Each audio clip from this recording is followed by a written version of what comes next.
Bismillahirrahmanirrahim. Assalamualaikum warahmatullahi wabarakatuh. Innal hamdalillah nahmaduhu wa nasta'inuhu wa nastaghfiruh wa na'udzu billahi min shururi anfusina wa min sayyiati a'malina.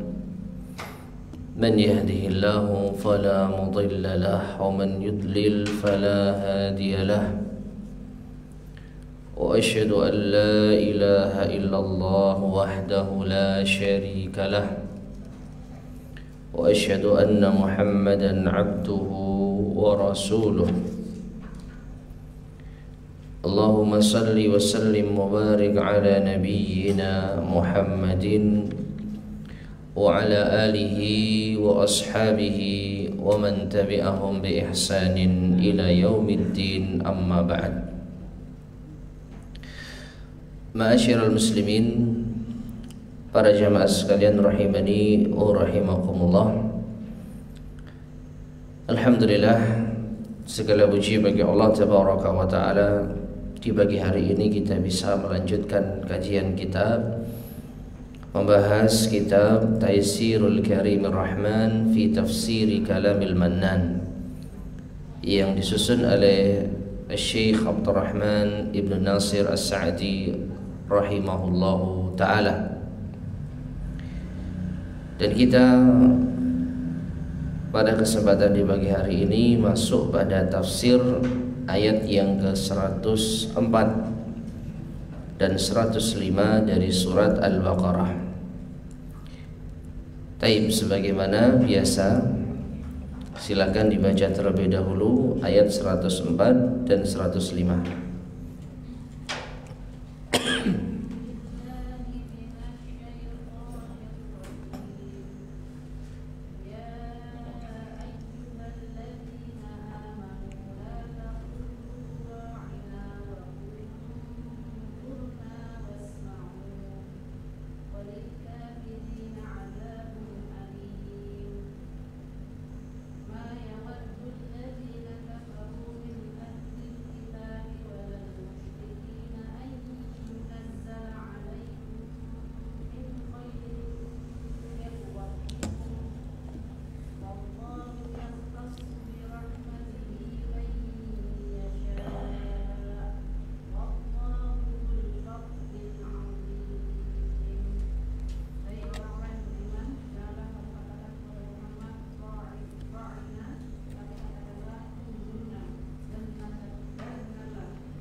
Taib.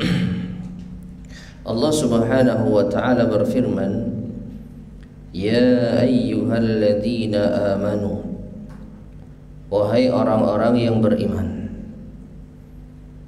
Maka jelas ayat ini ditujukan kepada orang-orang yang beriman. Apa perintah Allah Subhanahu wa ta'ala atau larangan Allah Subhanahu wa ta'ala terhadap orang-orang yang beriman? Allah mengatakan, La taqulu ra'ina, janganlah kalian mengucapkan ra'ina, wa qulu unzurna, tetapi ucapkanlah unzurna, wasma'u, dan dengarkanlah, walil kafirina azabun alim, dan bagi orang-orang yang kafir mereka akan mendapat siksa yang pedih. Ma yawaddu alladhina kafaru min ahli alkitab walal musyrikin, tidaklah orang-orang kafir dari kalangan ahli kitab, begitu pula orang-orang musyrik itu suka an yunazzala alaikum min khairin min rabbikum, tatkala diturunkan kebaikan bagi kalian dari sisi Rabb kalian. Wallahu yakhtassu bi rahmatihi man yasha, sedangkan Allah memberikan secara khusus rahmatnya kepada siapa yang ia kehendaki. Allahu dzul fadlil azim, dan Allah maha memiliki karunia yang sangat agung. Para jemaah sekalian rahimani wa rahimakumullah, secara garis besar ayat ini melarang orang-orang yang beriman untuk menyerupai orang-orang ahli kitab di dalam mengucapkan suatu perkataan, khususnya di ayat yang ke-104. Jangan kalian ucapkan ra'ina, tapi ucapkan unzurna. Nanti insyaallah akan kita terangkan biidznillah subhanahu wa ta'ala. Nah, ada apa dengan ucapan ra'ina? Kenapa Allah lebih memilih unzurna? Maka Syekh As-Sa'di di sini rahimahullah mengatakan, kana al-muslimuna yaqulun, orang-orang Islam mereka itu berkata, hina khitabihim lirrasuli inda ta'allumihim amraddin, ketika mereka berbicara kepada Rasul sallallahu alaihi wasallam tatkala mereka mempelajari perkara agama, ra'ina ay ra'i ahwalana. Perhatikan ya, makna ra'ina yang diucapkan oleh orang-orang yang beriman itu maknanya ra'i ahwalana, perhatikan kondisi kami ya Rasulullah. Fayaqsuduna biha ma'nan sahihan, sehingga mereka kaum muslimin dengan ucapan ra'ina ini bermaksud dengan makna yang sahih. Ra'ina maknanya ra'i ahwalana, perhatikan keadaan kami ya Rasulullah. Ucapan ini ucapan yang benar. Jadi ketika para sahabat radhiyallahu taala anhum belajar dari Nabi sallallahu alaihi wasallam, lalu ada dialog, ada timbal balik, maka para sahabat mengatakan ra'ina, perhatikan keadaan kita ya Rasulullah. Maka ini ucapan yang baik sebenarnya. Namun wa kana al-yahudu, adapun orang-orang Yahudi, yuriduna biha ma'nan fasidan, mereka menginginkan dengan kata ra'ina itu makna yang fasid, makna yang rusak. Fantahazul fursata, sehingga mereka memanfaatkan kesempatan ini. Wa yaqsuduna al-ma'na al-fasida, sehingga mereka bermaksud dengan kata ra'ina itu makna yang rusak. Fanahallahu al-mu'minin an hadhil kalimati saddan li hadzal bab. Maka Allah Subhanahu wa taala melarang orang-orang yang beriman dari kalimat ini untuk menutup pintu keburukan. Pintu ini maksudnya pintu keburukan ini. Taib, ibu-ibu sekalian rahimani wa rahimakumullah, ini tentu saja ada kaitannya dengan bahasa Arab. Jadi orang-orang yang beriman ketika mengucapkan ra'ina tadi apa maknanya? Ra'i ahwalana, perhatikan keadaan kita ya Rasulullah. Dan ucapan sahabat ini dipakai juga oleh orang-orang Yahudi, ra'ina, tetapi maksudnya maksud yang buruk. Karena apa? Kalau kita uraikan kata ra'ina, ya, kalau kita uraikan kata ra'ina itu berasal dari kata ar-ri'ayah. Ra'i itu fi'il amr, kata kerja perintah, bermakna ar-ra'i, ya, perhatikan Kalau ar'ina atau ra'ina berarti perhatikan kami. Sama seperti ati, dari kata a'ti, Allahumma a'tini, ya Allah berikanlah kepadaku. Disebutkan oleh Imam Ibnu Katsir, bahasa orang-orang Ansor itu dengan kata seperti ini. Jadi a'ti itu diganti dengan atau diungkapkan dengan ati. Ar'i itu diungkapkan dengan ungkapan ra'i. Yang kesimpulannya ra'ina itu berasal dari makna ar-ri'ayah. Apa ar-ri'ayah? Perhatian. Sehingga tadi kita sampaikan ra'ina, perhatikan kami. Sedangkan orang-orang Yahudi ketika mengucapkan ra'ina, maka mereka bermaksud dengan kata ra'ina itu ar-ru'unah. Apa ar-ru'unah? Ar-ru'unah itu sifat yang buruk, teledor, sembrono, bodoh. Dan inilah yang mereka maksud ditujukan kepada Rasulullah SAW. Perhatikan ibu sekalian, ra'ina satu kata, tetapi ini bisa kita gunakan untuk dua makna yang berbeda. Kalau berasal dari kata ar-ri'ayah, ra'i, kemudian ada nun, huruf nun sebagai maf'ul bih. Ini kalau pernah belajar bahasa Arab, ra'i fi'il amr, na itu sebagai maf'ul bih, artinya perhatikan kami. Tapi kalau orang Yahudi, ra'ina itu berasal dari kata ru'unah, ra'in.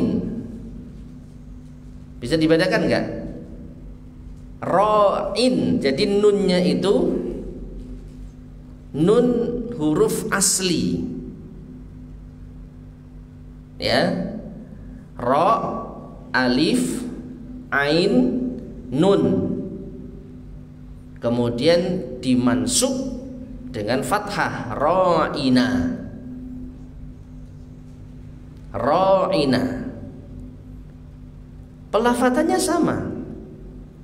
Pelafatannya apa? Sama.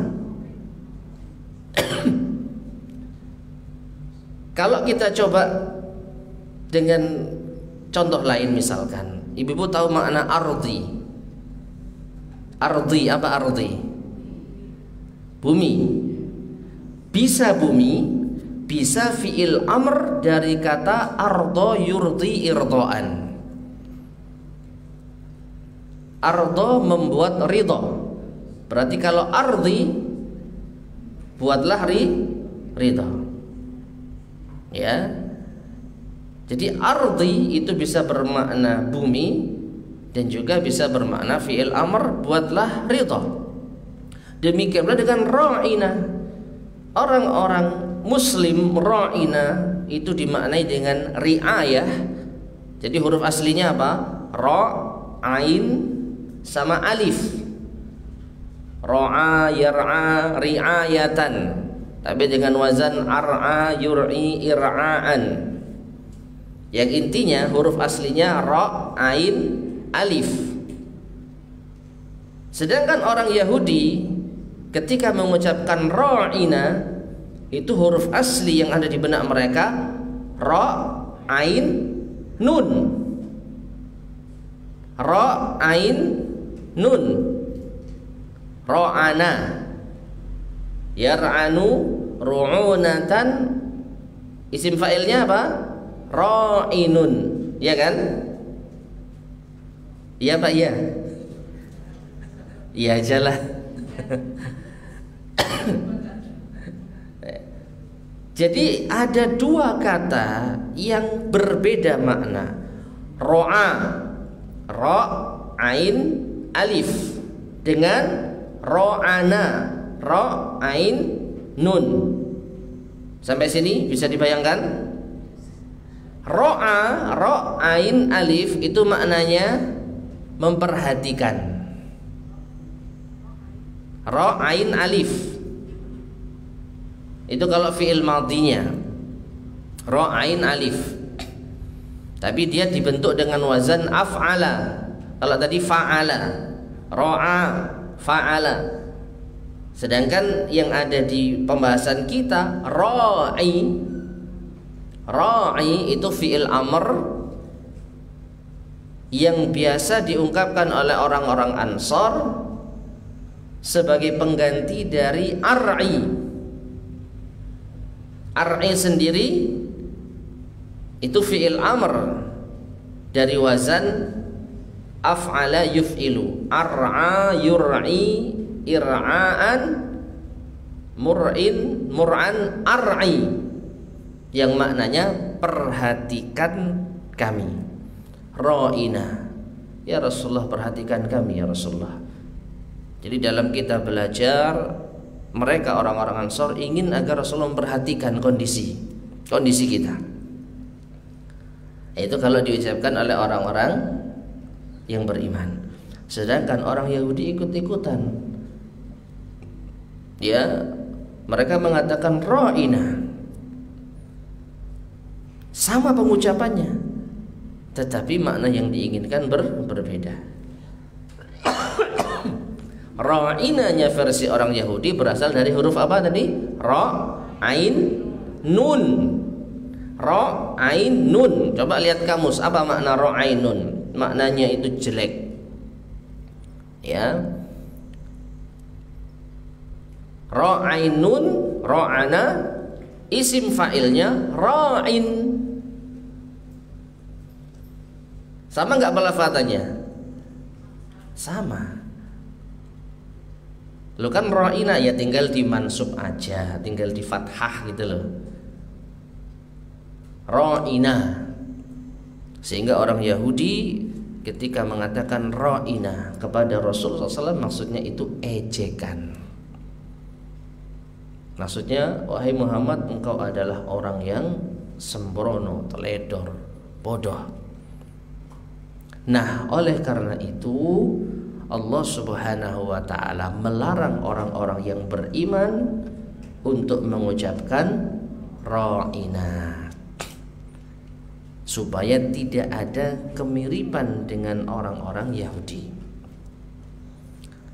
Meskipun sekali lagi makna ra'ina kalau dari kata ri'ayah itu baik, itu bagus.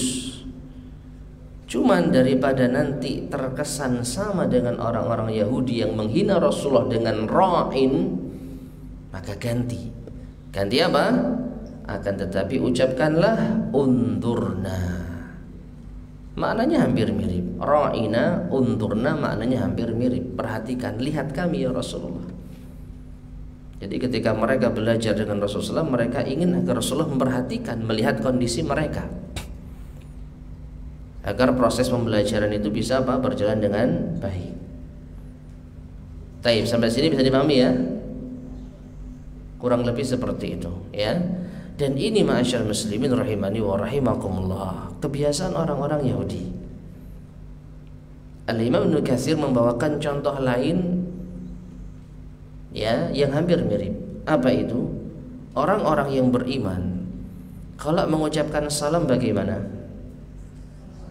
Assalamualaikum.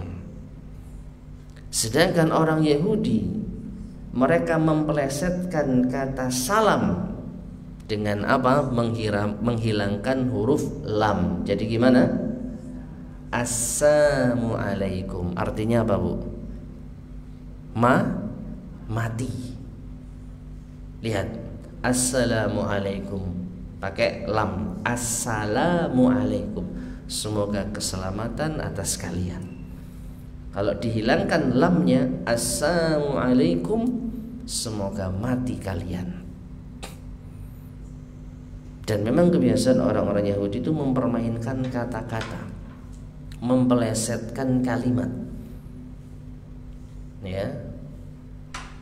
Dulu di ayat yang telah berlalu juga pernah kita sampaikan, mereka ketika diperintah untuk mengatakan hittah, mereka ganti dengan hintah. Ketika salam, orang-orang yang beriman assalamualaikum, makna yang indah, mereka plesetkan dengan assalamualaikum.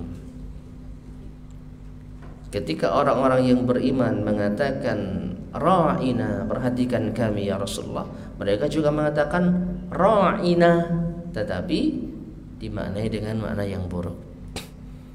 Nah, untuk itulah Allah Subhanahu wa taala melarang orang-orang yang beriman untuk mengucapkan ra'ina, agar tidak ada kesan mirip dengan apa yang dikatakan oleh orang-orang Yahudi. Tayyib.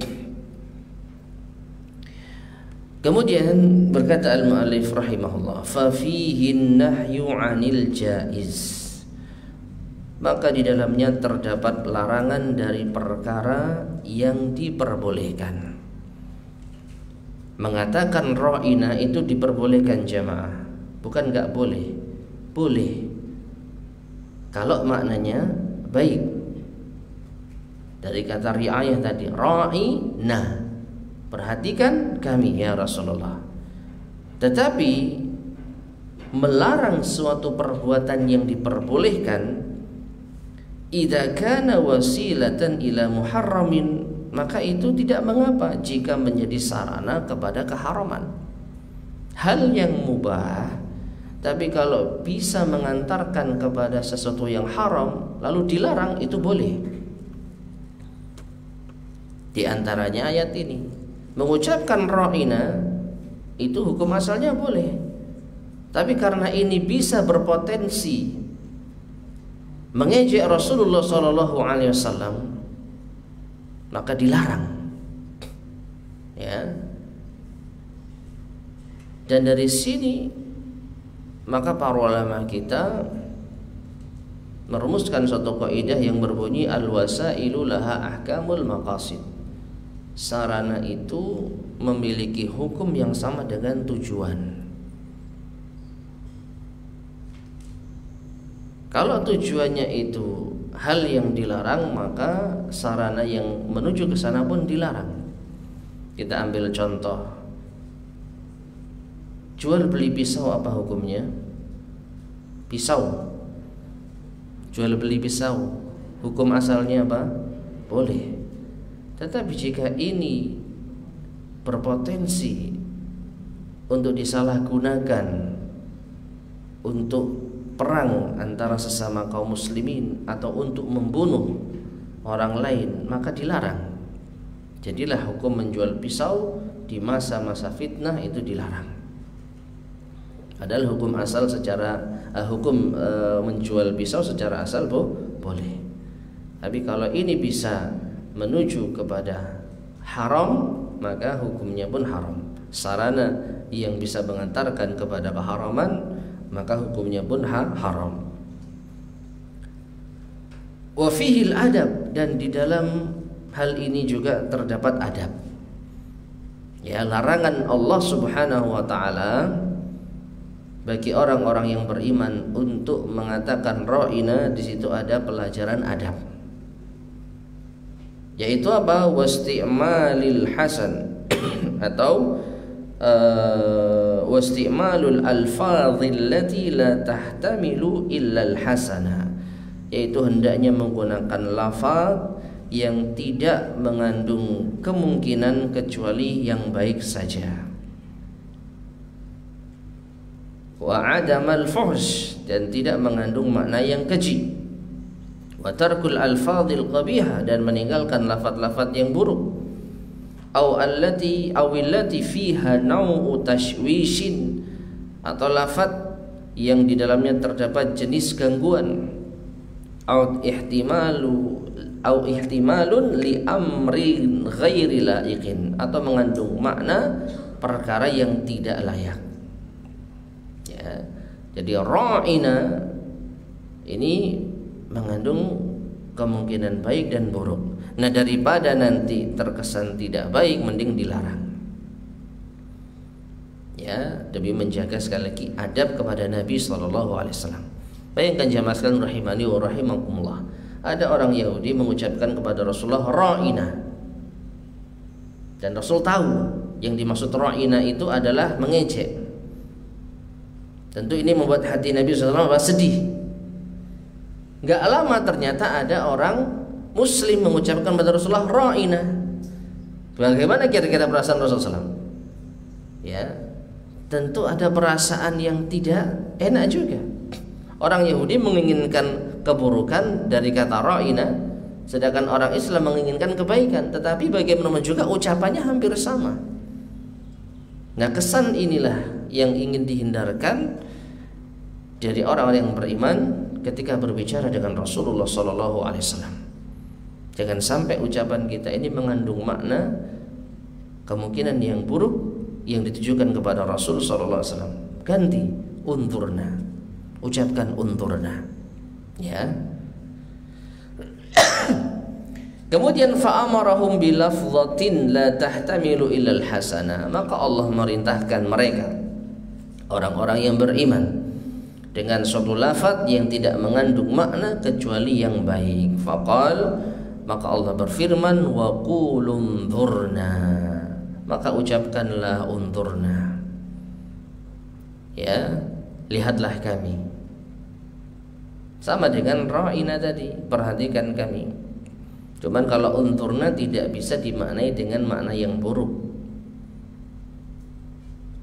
Fa innaha kafiyatun, maka ucapan unzurna ini sudah mencukupi. Yahsulu bihal maqsudu min ghairi mahdzur, yang akan tercapai maksudnya tanpa ada unsur larangan. Ya. Jadi orang-orang yang beriman ketika ingin mengharap perhatian dari Nabi SAW, ucapkan unzurna, ya Rasulullah, lihat kami ya Rasulullah, lihat kondisi kami ya Rasulullah, ya. Nah, ini tidak bisa dimaknai dengan makna yang buruk. Tapi kalau ra'ina, ini ada kemungkinan makna yang buruk. Taib. Kemudian wasma'u, Allah perintahkan orang-orang yang beriman untuk mendengar. Allah Subhanahu wa taala berfirman mengatakan wasma'u, kemudian Syekh As-Sa'di mengatakan lam yadhkuril masmu'ah. Di sini Allah tidak menyebutkan hal apa yang harus didengar. Allah hanya memerintahkan wasma'u, dengarlah.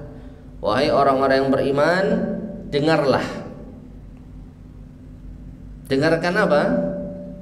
Di ayat ini Allah tidak sebutkan apa yang perlu didengarkan. Kenapa? Liya'umma ma amara bistima'ihi, agar menjadi umum apa yang Allah perintahkan untuk didengar. Fayadkhulu fihi sima'ul Qur'an, maka bisa masuk di dalamnya mendengar Al-Qur'an. Isma'u, wahai orang-orang yang beriman, dengarlah. Dengarkan apa? Bisa dengarkan Quran.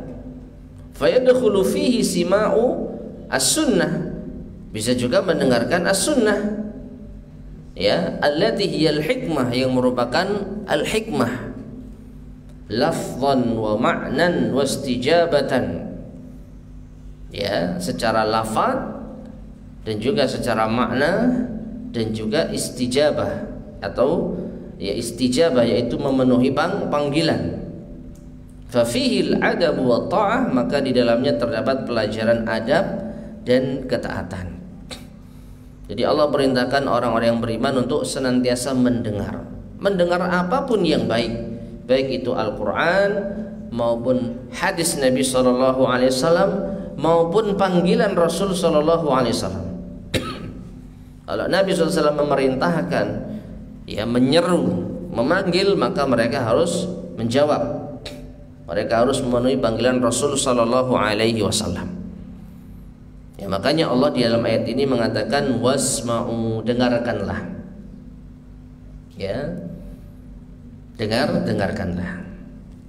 Nah, kemudian thumma tawa'adal kafirina bil azabil mu'lim al muji', kemudian Allah mengancam orang-orang kafir dengan siksa yang pedih dan menyakitkan. Wa akhbara an adawatil yahudi wal musyrikin lil mu'minin, dan Allah mengabarkan tentang permusuhan orang-orang Yahudi dan orang-orang musyrik terhadap orang-orang yang beriman. Annahum ma yawaddun, bahwasanya mereka tidak suka, mereka benci, an yunazzala alaikum min khair, tatkala diturunkan kepada kalian wahai orang-orang yang beriman berupa kebaikan. La qalilan wala katsiran, sedikit maupun banyak. Jadi orang-orang kafir dari kalangan Yahudi maupun orang-orang musyrik tidak suka kalau orang-orang yang beriman mendapat kebaikan, sedikit maupun banyak. Min rabbikum, dari Rabb kalian, dari Tuhan kalian. Hasadan minhum, karena hasad dari mereka. Ya, kenapa kok bukan mereka, orang-orang Yahudi dan orang-orang musyrik yang mendapatkan kebaikan? Kenapa kok harus orang-orang yang beriman? Nah, mereka apa? Hasad. Wa bughdan lakum, dan benci kepada kalian, an yakhtassakum bifadlihi, ketika Allah subhanahu wa ta'ala mengkhususkan kalian orang-orang yang beriman dengan karunia-Nya. Fa innahu dzul fadlil azim, padahal Allah subhanahu wa ta'ala maha memiliki karunia yang sangat besar. Nah, apa karunia yang diberikan kepada orang-orang yang beriman yang dibenci oleh orang-orang musyrik dan ahli kitab, yang mereka tidak suka ketika orang yang beriman mendapatkan itu? Syekh mengatakan, wa min fadlihi alaikum, dan di antara karunia Allah atas kalian wahai orang-orang yang beriman, inzalul kitabi ala rasulikum, diturunkannya Alkitab kepada rasul kalian. Ya, jadi mereka dengki ketika orang-orang yang beriman itu mendapatkan kitab yang diturunkan Allah kepada rasul mereka, bukan kepada Bani Israel, bukan kepada orang-orang Yahudi, bukan kepada orang-orang musyrik. Kenapa kok rasul itu ada di pihak kalian? Kenapa kok kitab itu ada di rasul kalian? Nah, ini yang mereka benci. Nah, Allah subhanahu wa ta'ala menurunkan kitab kepada rasul kalian, yaitu orang-orang yang beriman, liyuzakkikum, untuk mensucikan kalian. Ya, liyuzakkiyakum, untuk mensucikan kalian, wa yu'allimakumul kitab wal hikmah, dan untuk mengajarkan kepada kalian Alkitab dan Al-Hikmah. Wa yu'allimakum ma lam takunu ta'lamun, dan untuk mengajarkan kepada kalian apa yang tidak kalian ketahui. Falahul hamdu wal minnah, maka bagi Allah lah segala puji dan segala karunia. Nah, ini ma'asyar muslimin rahimani wa rahimakumullah. Ya, penjelasan ayat yang ke-104 dan 105. Jadi kesimpulannya, di antara pelajaran berharga yang bisa kita petik untuk kehidupan kita sehari-hari, terutama jangan sampai kita mengucapkan suatu ucapan yang ada kemungkinan makna buruknya. Pilih kata-kata yang baik, pilih kata-kata yang tepat, agar tidak bisa dibawa kepada makna yang buruk. Ya, mengambil faedah dari apa? Larangan Allah kepada orang-orang yang beriman untuk mengucapkan ra'ina. Padahal kata ra'ina sekali lagi itu bisa bermakna baik, tapi karena ada kemungkinan makna buruk maka dilarang. Demikian pula dalam ungkapan sehari-hari kita. Ya, kita ambil contoh, mungkin dalam bahasa tertentu ada ucapan tertentu itu maknanya buruk, maka jangan pakai bahasa itu untuk orang yang memahami itu bahasa yang buruk. Ganti bahasa yang lain, ganti ungkapan yang lain. Ini menuntut kita untuk apa? Pandai-pandai dalam memilih kata-kata, sesuaikan dengan orang yang kita ajak bicara, sesuaikan dengan kondisi yang ada. Jangan sampai ucapan yang kita ucapkan meskipun kita bermaksud baik, tetapi ternyata ditangkap buruk oleh orang yang kita ajak bicara, gara-gara memang ada kemungkinan makna yang baik dan buruk. Nah, ini sebisa mungkin kita hindari kata-kata yang bisa multitafsir. Ya, wallahu a'lam bishawab. Baik, sekarang kita lanjutkan ayat yang ke-106 dan ke-107. Silakan dibaca.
Allah Subhanahu wa taala berfirman, "Ma nansakh min ayah." Apa yang kami nasakh berupa ayat, au nunsiha, atau yang kami jadikan manusia lupa dengannya, na'ti bi khairim minha au mithliha. Akan kami datangkan yang lebih baik darinya atau yang semisal dengannya. Ayat ini membahas tentang an-nasakh yang nanti akan diterangkan pula oleh Syekh rahimahullah ta'ala.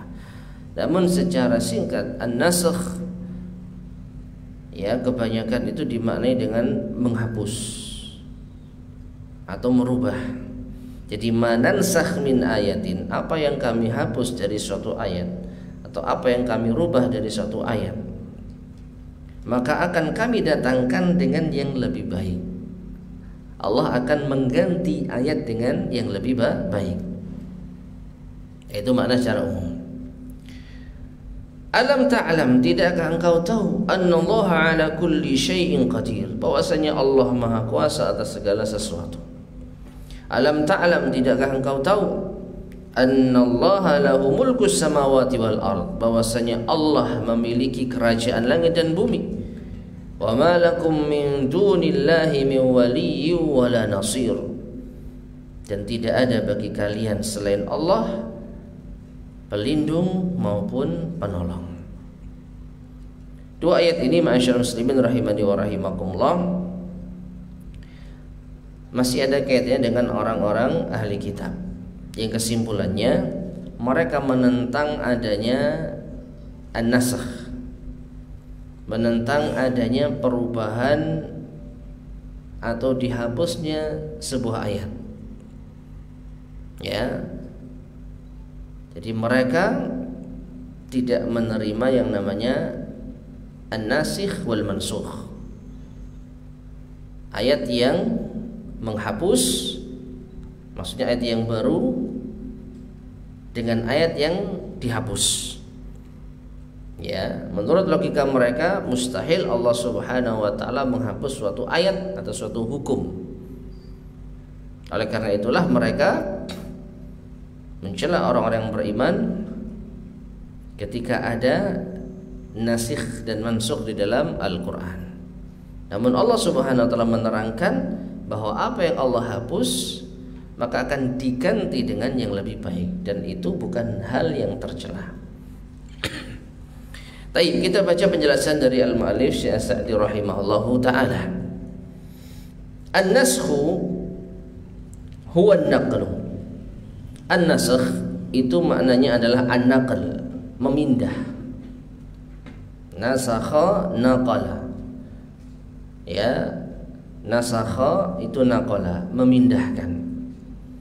Fa haqiqatun naskhi, maka hakikat dari nasakh naqlul mukallafin min hukmin masyru'in ila hukmin akhar. Memindahkan mukallaf, yaitu orang-orang yang dibebani syariat, dari suatu hukum yang disyariatkan kepada hukum yang lain. Kita ambil contoh, ada perubahan hukum dari suatu, katakanlah, urusan. Awalnya Allah mengharamkan, kemudian Allah menghalalkan. Atau sebaliknya, awalnya Allah menghalalkan, kemudian Allah mengharamkan. Jadi perubahan hukum bagi orang-orang yang dibebani syariat. Au ila isqatihi, atau bahkan digugurkan hukum tersebut. Ya sama sih sebenarnya. Suatu hukum awalnya itu haram, lalu digugurkan keharamannya. Atau awalnya wajib, lalu sekarang tidak diwajibkan. Nah ini oleh orang-orang Yahudi, kata al-mu'allif rahimahullah ta'ala, wa kana al-yahudu yunkiruna naskha. Maka orang-orang Yahudi itu mengingkari adanya nasakh.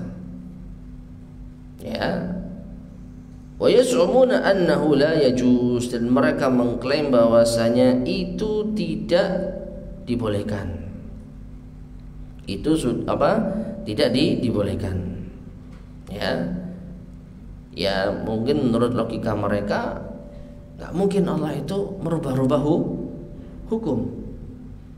Kalian orang yang beriman, dulu ini boleh sekarang nggak boleh, dulu itu tidak boleh sekarang boleh, dulu itu wajib sekarang nggak wajib, dulu itu nggak wajib sekarang wajib. Apa-apaan ini?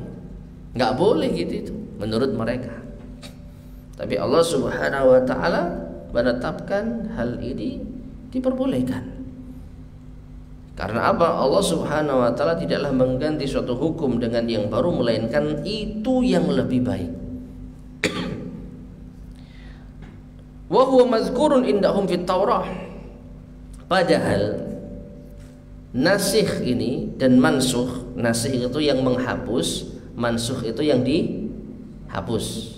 Jadi kalau kita pernah mendengar istilah nasikh wal mansukh, ya, itu adalah hukum yang menghapus, an-nasikh, wal mansukh hukum yang dihapus.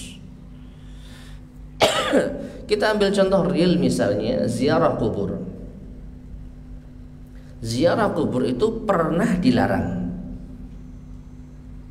Berdasarkan sabda Rasulullah sallallahu alaihi wasallam, kuntu nahaitukum an ziyaratil kubur. Dulu aku melarang kalian dari ziarah kubur. Fazuruha, sekarang ziarahilah kubur. Fa innaha tudzakirul maut, karena itu bisa mengingat kematian. Nah berarti yang nasikh yang mana ini? Dilarangnya ziarah kubur atau dibolehkannya ziarah kubur? Nasikh.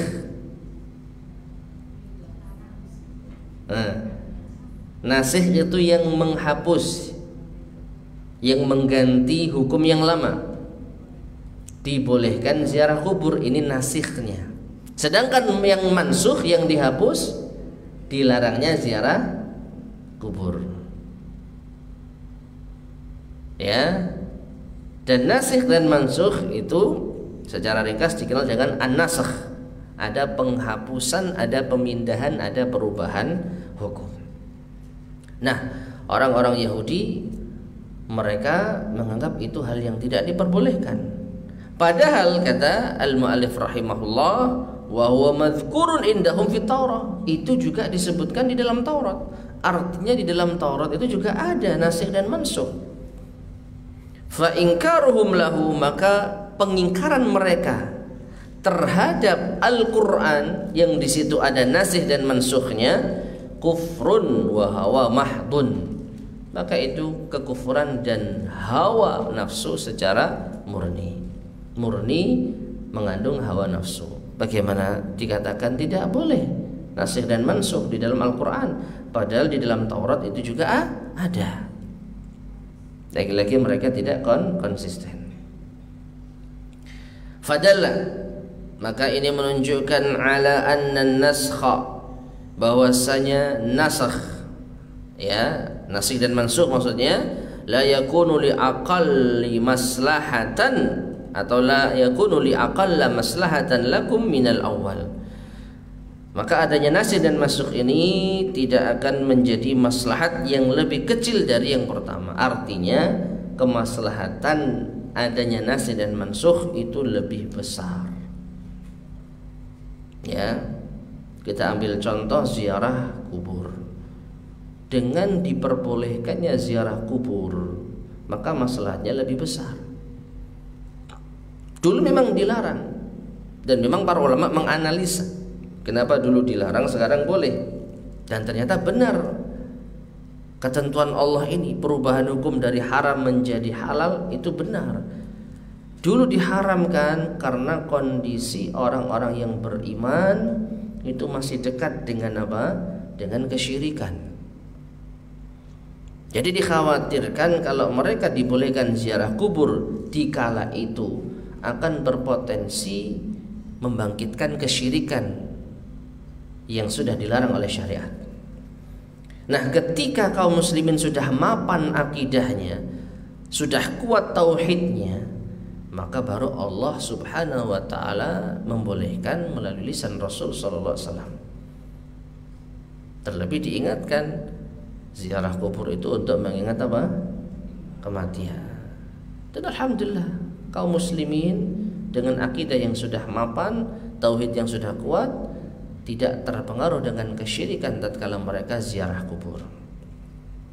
Ya. Karena mereka sudah kuat tauhidnya. Ziarah kubur itu hanya untuk mengingat kematian. Bukan untuk melakukan kesyirikan. Nah, ini masalahnya lebih besar. Dan silahkan kalau kita perhatikan pembahasan tentang nasih dan mansukh ya, selalu hukum yang terbaru itu hukum yang lebih baik daripada hukum yang sebelumnya. Nah, kemudian li'anna fadlahu ta'ala yazdad, karena keutamaan dari Allah Subhanahu wa taala itu bertambah, khususan ala hadhil ummah, terlebih khusus atas umat ini, allati sahala 'alaiha dinaha ghayatat tashil, yang Allah benar-benar memudahkan atas umat ini urusan agamanya dengan sebenar-benarnya kemudahan. Pasti ya, perubahan hukum yang terjadi ini untuk memudahkan umat Islam, memberi kemudahan bagi umat Islam, baik dari halal ke haram atau haram ke halal dan seterusnya dan seterusnya. Ya, dari halal ke haram. Contohnya apa misalnya? Contohnya khamr. Dulu sempat dihalalkan kan khamr, meskipun dengan aturan yang ketat, dengan bahasa yang mengisyaratkan khamr itu kebaikannya sedikit, ya, ada manfaat, tetapi madaratnya lebih besar. Itu masih boleh, ya. Lalu setelah itu bertahap, tidak boleh minum khamr ketika mendekati waktu sholat. Belum diharamkan ini. Nah, setelah itu baru diputuskan secara final khamr itu haram. Nah, perubahan dari halal kemudian menjadi haram dengan tahapan-tahapannya ini memberikan kemudahan bagi umat Islam dan maslahatnya lebih besar. Ya. Jadi perubahan hukum yang Allah tetapkan ini sah-sah saja. Terlebih kemaslahatan yang ada itu lebih besar. Wa akhbara, dan Allah mengabarkan anna man qadaha fin naskhi, bahwasanya siapa yang mencela adanya nasakh, faqad qadaha fi mulkihi wa qudratihi, maka hakikatnya dia telah mencela kerajaan Allah dan kekuasaan Allah. Ya, makanya Allah sebutkan lanjutan ayatnya apa? alam ta'lam annallaha ala kulli syai'in qadir. Ini ada kaitannya. Tidakkah kalian tahu, tidakkah engkau tahu bahwasanya Allah Maha Kuasa atas segala sesuatu? Artinya apa? Allah Maha Kuasa untuk merubah hukum. Allah Maha Kuasa untuk menentukan hukum syariat bagi hamba-hambanya. Dulu boleh, sekarang tidak. Dulu tidak boleh, sekarang boleh. Dulu haram, sekarang halal. Dulu wajib, sekarang mubah. Dulu mubah, sekarang wajib. Allah Maha Kuasa. Apa hak kita menentang, mempertanyakan perubahan hukum yang telah ditetapkan oleh Allah Subhanahu wa taala? Alam ta'lam annallaha lahu mulkus samawati wal ard. Tidakkah engkau tahu bahwasanya Allah memiliki kerajaan langit dan bumi? Nah, fa idza kana malikan lakum, maka ketika Allah itu raja bagi kalian, mutasarrifan fikum, yang berkehendak untuk berbuat apapun kepada kalian, tasarrufal malik al-barri ar-rahim fi aqdarihi wa awamirihi wa nawahi, sebagaimana raja yang bertindak, ya, raja yang baik, yang penyayang, yang bertindak di dalam ketentuan-ketentuannya, perintah-perintahnya dan larangan-larangannya. Ya. Jadi sebagaimana dalam urusan kehidupan manusia, kita rakyat biasa tidak akan mungkin bisa menentang kebijakan penguasa yang berubah-ubah. Ya. Tentu penguasa yang baik, penguasa yang dihormati, penguasa yang kita muliakan. Maka ketika mereka membuat aturan yang berubah demi kemaslahatan kita, kita akan menerima. Nah, bagaimana dengan Allah Subhanahu wa taala yang terang-terang kita yakini Maha mengasihi hambanya, Maha luas rahmatnya, Maha bijaksana. Tentu ketika Allah merubah suatu hukum, merubah suatu aturan, tentu apa lebih bisa kita terima. Kenapa kita tentang? Kenapa kita ingkari?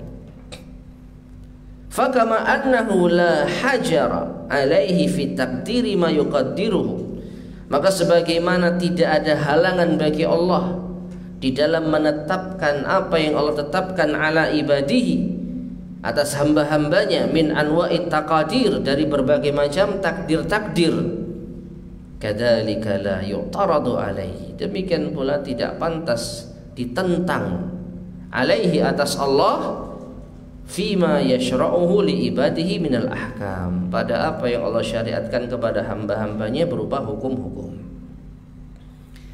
Allah Subhanahu wa taala mentakdirkan takdir kepada hamba-hambanya itu berbeda-beda, dan kita tidak berhak untuk mempertanyakan kenapa Allah takdirkan saya seperti ini, tidak seperti itu. Kenapa Allah takdirkan saya seperti itu, tidak seperti ini. Kenapa Allah takdirkan fulan seperti itu, tidak seperti ini. Kenapa kok saya yang diberi cobaan?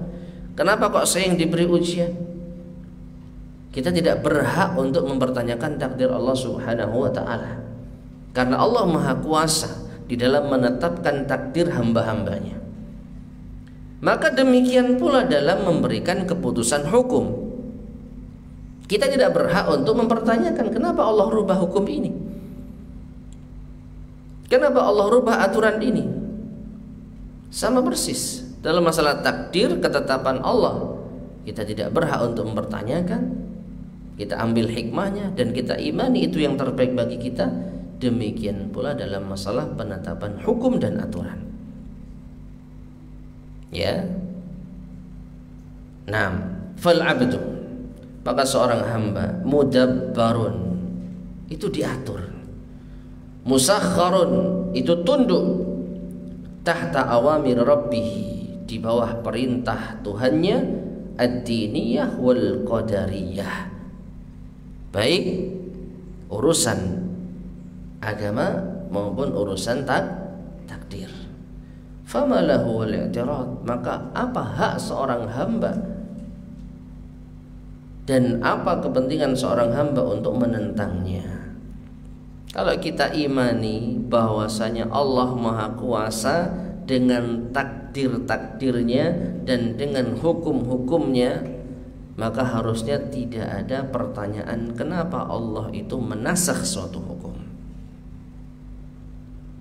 Ya, kalau kita beriman terhadap ketentuan Allah dari segi agama berupa apa?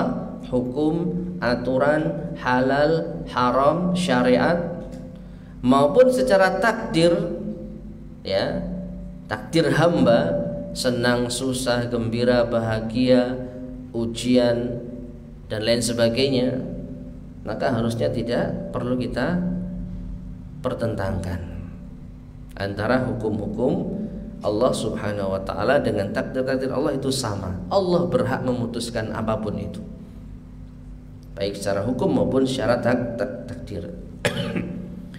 Fayatawallahum fi tahsili manafi'ihim. Kemudian wahwa aidan, dan juga Allah pula waliyu ibadihi wa nasiruhum, adalah pelindung bagi hamba-hambanya dan penolong bagi mereka. Fayatawallahum fi tahsili manafi'ihim, maka Allah lah yang mengurusi hal-hal yang bisa mendatangkan manfaat bagi mereka. Wa yansuruhum fi daf'i madarihim, Allah menolong mereka di dalam menolak madarat yang akan mereka dapatkan.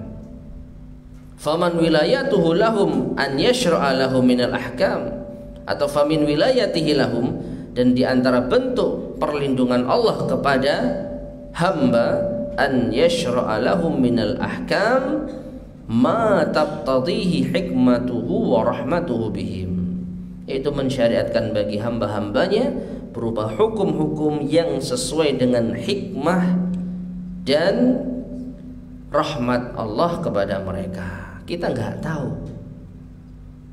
di balik perubahan hukum ini hikmah Allah Subhanahu wa ta'ala itu sangat besar. Kita itu makhluk yang hanya bisa nurut, patuh, karena kita itu diatur oleh Tuhan yang Maha Kuasa.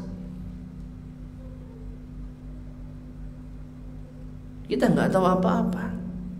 Allah yang Maha tahu mana yang baik bagi kita, mana yang buruk bagi kita. Dan satu contoh yang tadi telah kita sampaikan, ini nyata dan jelas, hikmahnya luar biasa. Allah merubah suatu hukum ziarah kubur yang awalnya tidak boleh menjadi boleh.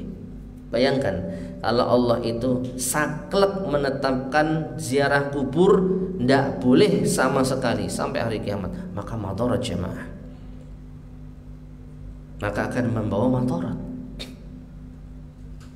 Dan sebaliknya, kalau Allah Subhanahu wa ta'ala dari awal membolehkan ziarah kubur tanpa melihat kondisi umat di zaman itu, juga madarat.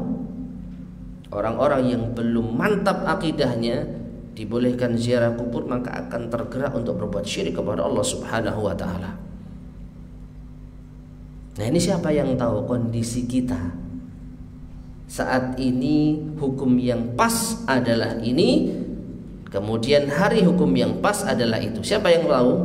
Allah Subhanahu wa ta'ala. Ya, kita serahkan kepada Allah Subhanahu wa ta'ala.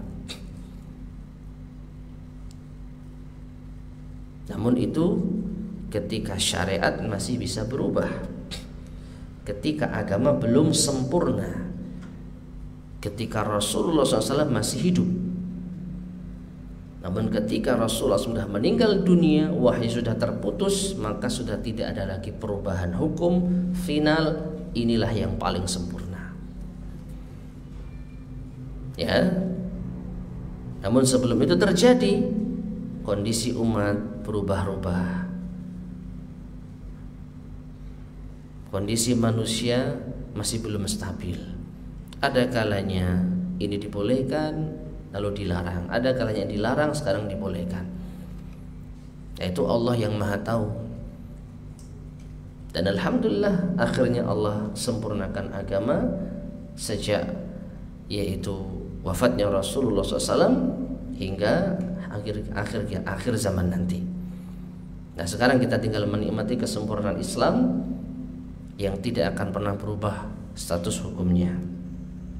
Wa man ta'ammal, maka barang siapa yang mencermati ma waqa'a fil Qur'an apa yang terdapat di dalam Al-Qur'an was sunnah dan as-sunnah minan naskhi, dari nasakh ini, arafa bidzalika hikmatallahi wa rahmatahu ibadah, maka dia akan mengetahui hikmah Allah dan kasih sayang Allah kepada hamba-hambanya, wa isalahum ila masalihim, dan bagaimana Allah itu mengantarkan hamba-hamba kepada kemaslahatan mereka, min haitsu la yash'urun bi lutfihi, ya, dalam kondisi mereka tidak menyadarinya dengan kelembutan Allah Subhanahu wa taala. Terkadang kita tahu adanya perubahan hukum ini, kita bisa tarik hikmahnya, tapi terkadang tanpa kita sadari dengan perubahan hukum ini Allah Subhanahu wa taala memberikan kemaslahatan yang besar kepada kita. Ala kulli hal, ma'asyiral muslimin rahimani wa rahimakumullah, Allah menentukan perubahan hukum, ya, ini adalah hak Allah Subhanahu wa taala. Tidak berhak bagi kita untuk menentang, tidak berhak bagi kita untuk mempertanyakan. Tugas kita hanya patuh, ya, tunduk, karena apa yang Allah tetapkan bagi hamba-hambanya itulah yang terbaik bagi mereka. Wallahu ta'ala alam bissawab. Taib. Kita lanjutkan ayat berikutnya, yaitu ayat ke-108 110. Silakan dibaca.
Barakallahu fiik. Allah Subhanahu wa taala berfirman, am turiduna an tas'alu rasulakum kama su'ila Musa min qabl. Apakah kalian ingin untuk bertanya kepada Rasul kalian sebagaimana Musa ditanya oleh kaumnya sebelumnya? Ayat ini ditujukan kepada orang-orang yang beriman. Jadi Allah Subhanahu wa taala menyinggung orang-orang yang beriman. Apakah kalian mau niru umatnya Musa memperlakukan nabinya, sehingga kalian memperlakukan nabi kalian seperti itu? Apa itu? Mempertanyakan atau bertanya kepada nabinya dengan pertanyaan yang tidak patut. Wa may yatabaddalil kufra bil iman faqad dhalla sawa'as sabil. Dan barang siapa yang merubah kekufuran dari keimanan, maka sungguh ia telah sesat dari jalan yang lurus. Wadda katsirun min ahlil kitab, kebanyakan ahli kitab ingin law yaruddunakum min ba'di imanikum kuffara, seandainya mereka bisa mengembalikan kalian setelah kalian beriman kembali menjadi kafir. Hasadan min indi anfusihim, karena hasad yang ada pada diri mereka, min ba'di ma tabayyana lahumul haqq, setelah jelas bagi mereka kebenaran itu. Fa'fu wasfahu, maka maafkanlah mereka dan biarkanlah mereka, hatta ya'tiyallahu bi amrih, hingga Allah datang dengan perkaranya. Innallaha ala kulli syai'in qadir, sesungguhnya Allah Maha Kuasa atas segala sesuatu. Wa aqimus salata wa atuz zakah, dan dirikanlah salat, tunaikanlah zakat. Wa ma tuqaddimu li anfusikum min khairin tajiduhu indallah, dan apa yang kalian lakukan untuk diri kalian berupa kebaikan, kalian akan dapatkan balasannya di sisi Allah. Innallaha bima ta'maluna basir, sesungguhnya Allah Maha melihat apa yang kalian kerjakan. Taib. Berkata Syekh Sa'di rahimahullah ta'ala, yanhallahu al-mu'minin awil yahud, Allah melarang orang-orang yang beriman atau orang-orang Yahudi, bi ay yas'alu rasulahum, untuk bertanya kepada rasul mereka. Jadi ayat ini bisa ditujukan kepada dua golongan, orang-orang yang beriman ataupun orang-orang Yahudi. Tapi yang dimaksud rasul mereka satu, yaitu Rasulullah Sallallahu Alaihi Wasallam. Jadi kalau ini diarahkan kepada orang-orang yang beriman, wahai orang-orang yang beriman, apakah kalian mau meniru kaumnya Musa ketika bertanya kepada Musa? Yang akan kalian tanyakan kepada Rasul kalian, yaitu Muhammad Sallallahu Alaihi Wasallam. Dan kalau ini diarahkan kepada orang-orang Yahudi, wahai orang-orang Yahudi, apakah kalian mau bertanya seperti pertanyaan kaumnya Musa kepada Musa, yang kalian tujukan kepada Rasul kalian, yaitu Rasulullah Sallallahu Alaihi Wasallam. Karena setelah diutusnya Rasul Sallallahu Alaihi Wasallam, maka seluruh umat wajib mengikuti beliau Sallallahu Alaihi Wasallam. Jadi nabinya umat Nasrani, nabinya umat Yahudi, dan nabinya umat Islam semua sama, Rasulullah Sallallahu Alaihi Wasallam. Hanya saja ketika mereka beriman kepada Rasul Sallallahu Alaihi Wasallam, maka mereka sudah melebur dengan orang-orang yang beriman, kaum muslimin. Ya. Wal muradu bidzalik, ya, bi an yas'alu rasulahum kama su'ila Musa min qabl, sebagaimana Nabi Musa ditanya sebelumnya. Wal muradu bidzalik, yang dimaksud dengan pertanyaan kaumnya Nabi Musa kepada Musa, as'ilatut ta'annuti wal i'tirad, yaitu pertanyaan yang mengandung unsur keras kepala, ngeyel, wal i'tirad, dan menentang.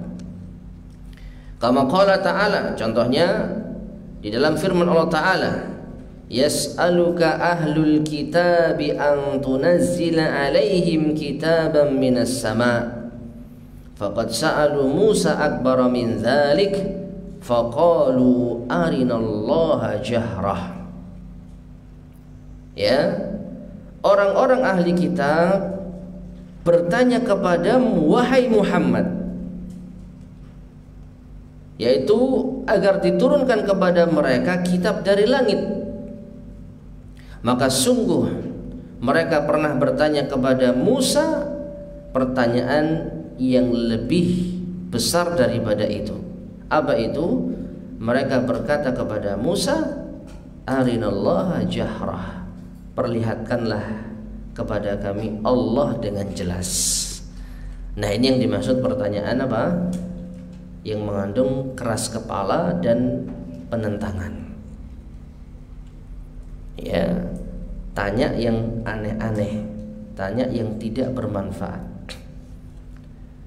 Wa qala ta'ala, dan juga Allah berfirman, ya ayyuhalladzina amanu la tas'alu an asya'a in tubda lakum tasu'kum.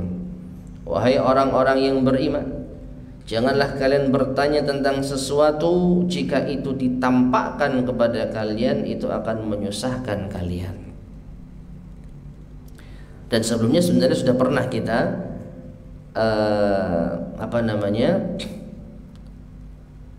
mengambil contoh yang mirip dengan ini, pertanyaan Bani Israel ketika Allah Subhanahu wa taala perintahkan mereka untuk menyembelih apa? Sapi betina. Mereka tanya yang enggak manfaat. Persis seperti peringatan Allah. Jangan kalian bertanya tentang sesuatu yang kalau itu disebutkan kepada kalian akan susah kalian. Karena ini pernah dialami oleh Bani Israel. Diperintah untuk menyembelih sapi betina, mereka tanya sapi yang mana, muda atau tua. Akhirnya dijawab yang sedang. Warnanya apa? Akhirnya dijawab kuning yang mengkilap. Lalu tanya lagi, sapi yang mana, seperti apa? Ya, karena banyak sapi yang sama seperti itu. Akhirnya dijawab sapi yang tidak pernah dipakai untuk beternak, ya, atau mencocok tanam, tidak pernah membawa air, tidak pernah untuk menggarap sawah. Fadzabahuha, akhirnya mereka bisa menyembelih. Wa makadu yaf'alun, hampir saja mereka kesulitan melakukannya. Ini pertanyaan-pertanyaan yang menunjukkan apa? Kengeyelan. Maka jangan dilakukan oleh orang-orang yang beriman. Fahadhi wa nahwa hiyal manhiyu anha, maka ini dan yang semisalnya itu dilarang. Bertanya dengan pertanyaan bukan untuk mencari kebenaran, tapi menunjukkan kekeras kepalaan. Wa amma su'alul istirsyad, adapun bertanya untuk mendapatkan petunjuk, wa ta'allum dan belajar, fahada mahmudun, maka ini terpuji. Qad amarallahu bihi, karena Allah memerintahkan dengannya. Kama qala ta'ala, sebagaimana Allah berfirman, fas'alu ahla dzikri in kuntum la ta'lamun. Bertanyalah kalian kepada ahli zikir, ahli ilmu, ahli Quran jika kalian tidak mengetahuinya. Wa yuqarriruhum alaihi, dan Allah menetapkan hal itu. Kama fi qawlihi, sebagaimana di dalam firman-Nya, yas'alunaka 'anil khamri wal maisir. Mereka bertanya kepadamu wahai Muhammad tentang khamr dan judi. Wa yas'alunaka 'anil yatama, mereka bertanya kepadamu wahai Muhammad tentang anak-anak yatim, wa nahwi dzalik, dan yang semisalnya. Jadi kalau bertanya pertanyaan yang bermanfaat boleh. Tapi kalau bertanya pertanyaan yang tidak bermanfaat, pertanyaan yang menunjukkan keras kepala, pertanyaan yang menyusahkan, maka dilarang. Karena ini adalah kebiasaan orang Bani Israel. Bertanya kepada Nabi Musa, Nabi mereka, pertanyaan yang tidak baik. Walamma kanatil masailul manhiyu anha madmumah qad tasilu bi sahibiha ilal kufri. Maka ketika pertanyaan-pertanyaan yang dilarang itu tercela, maka sungguh ini bisa mengantarkan pelakunya kepada kekufuran. Makanya Allah mengatakan, wa may yatabaddalil kufra bil iman faqad dhalla sawa'as sabil. Maka barang siapa yang merubah kekufuran dari keimanan, maka sungguh ia telah sesat dengan kesesatan yang nyata. Maka sungguh ia telah tersesat dari jalan yang lurus. Nah, ma'asyarul muslimin rahimani wa rahimakumullah. Ya. Jadi ternyata pertanyaan-pertanyaan yang menunjukkan kekeras kepalaan, pertanyaan yang tidak bermanfaat, pertanyaan yang aneh-aneh ini ternyata bisa menjadikan pelakunya menjadi kafir. Karena Allah kaitkan dengan pertanyaan yang pernah dilontarkan Bani Israel kepada Musa dengan merubah keimanan menjadi kekufuran. Jangan remehkan pertanyaan, ya. Dan tentu saja Allah yang Maha tahu tentang niat seseorang. Tapi sekali lagi, kalau niat orang itu mempertanyakan sesuatu yang sudah jelas, lalu dia keras kepala, bertanya terus-menerus, maka ini akan memunculkan penentangan terhadap syariat. Seakan-akan dia tidak terima dengan jawaban yang dibenarkan syariat. Itu intinya. Karena nggak puas, nggak terima, maka akhirnya bertanya, dicecar terus pertanyaan-pertanyaan. Kenapa ini diharamkan? Kenapa nggak begini? Kenapa nggak begitu? Apakah mungkin begini? Kan bisa begitu. Maka jelas orang seperti ini orang yang merubah dirinya setelah beriman menjadi apa? Kufur. Ya. Dan ini pelajaran bagi kita bersama. Jangan tiru kaum Bani Israel. Tanya dengan pertanyaan yang bermanfaat. Jangan tanya dengan pertanyaan yang tidak bermanfaat atau bahkan bisa menjerumuskan kepada kekufuran karena kita tidak menerima syariat. Wallahu taala alam bissawab. Ma'asyiral muslimin rahimani wa rahimakumullah. Ini yang mungkin bisa kita bahas pada kesempatan di pagi hari ini. Insyaallah akan kita lanjutkan pada kesempatan berikutnya, yaitu ayat yang ke-109 ya. Ayat 109 belum kita bahas ini.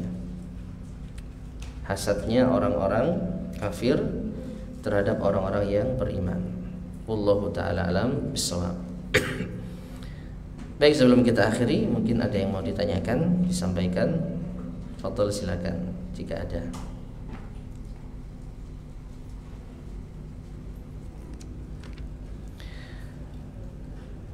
Baik, jika tidak ada, kita cukupkan sekian. Semoga bermanfaat, kurang lebihnya saya mohon maaf. Subhanakallahumma bihamdika asyhadu an la ilaha illa anta astaghfiruka wa atubu ilaik. Walhamdulillahirabbil alamin. Assalamualaikum warahmatullahi wabarakatuh.